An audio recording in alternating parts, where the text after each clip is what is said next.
Areca डेरिक्सन award याफ्ता Hollywood की अदाकारा हैं। फोटोग्राफी भी उनकी शोहरत का एक हवाला है। 2012 में New England Hollywood east actors group तश्कील दिया। इस ग्रुप के 7,000 से ज्यादा मेंबर्स हैं। एरिका डेरिक्सन मकबूजा कश्मीर में सियाहत की गरज से आई और उसके बाद जो कुछ उन्होंने वहां देखा, ये उन्हीं की जबानी सुनिए। How would you feel if your husband left to go buy milk and bread and he never came home? How would you feel if your daughter was shot in the eyes with a pellet gun and now she'll be blind the rest of her life? How would you feel if your sister was raped by a force that was occupying the streets of your town, your city? How would you feel if you couldn't go outside without the risk of death and being murdered?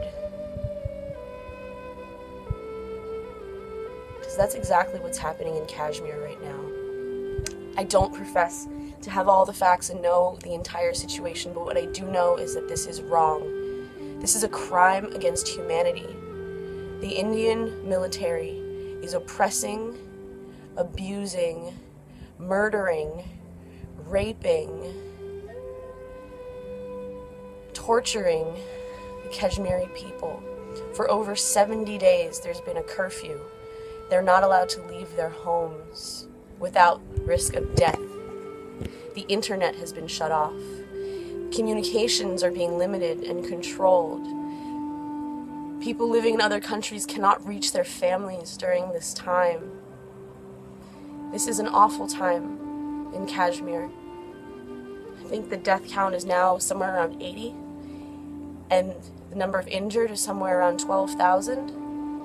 That makes it over 150 people being injured every single day. I don't profess to understand all of the history and the situation, but what I do understand is that this is wrong.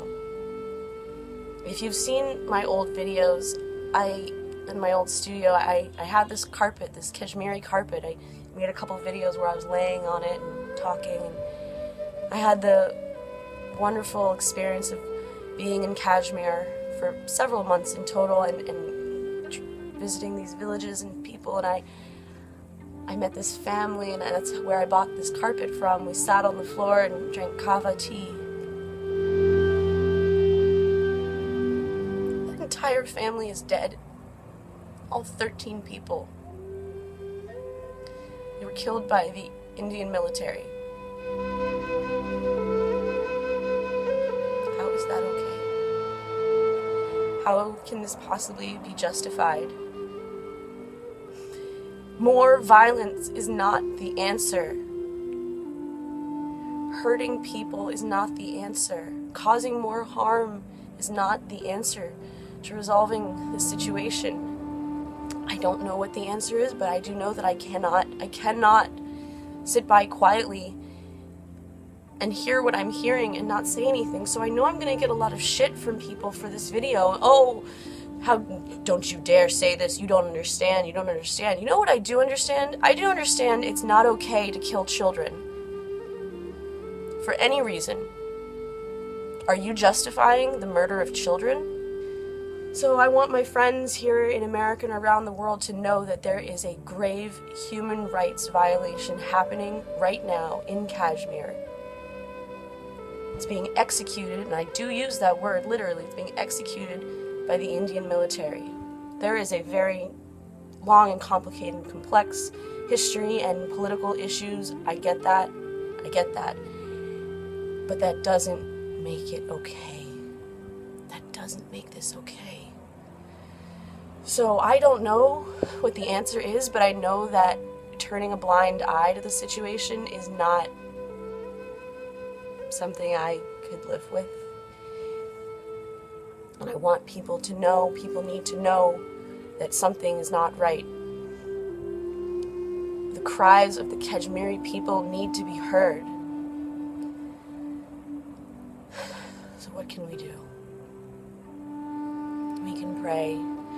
We can pray together for peace in Kashmir.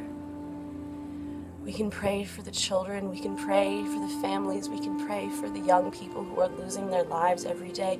Most of the people who died are under 18.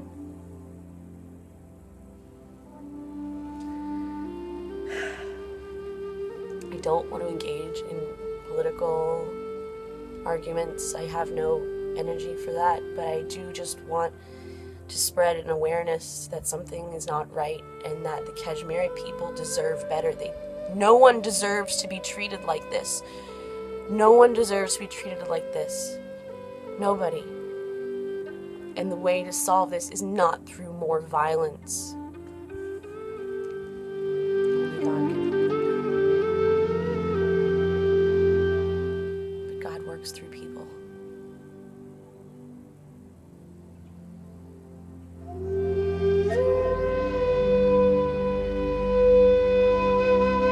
I love Kashmir. I love the times that I spent there. I love the people that I met. Just as I love India and the times that I spent there and the people that I met. My wish is for reconciliation. It's for healing. It's for a new era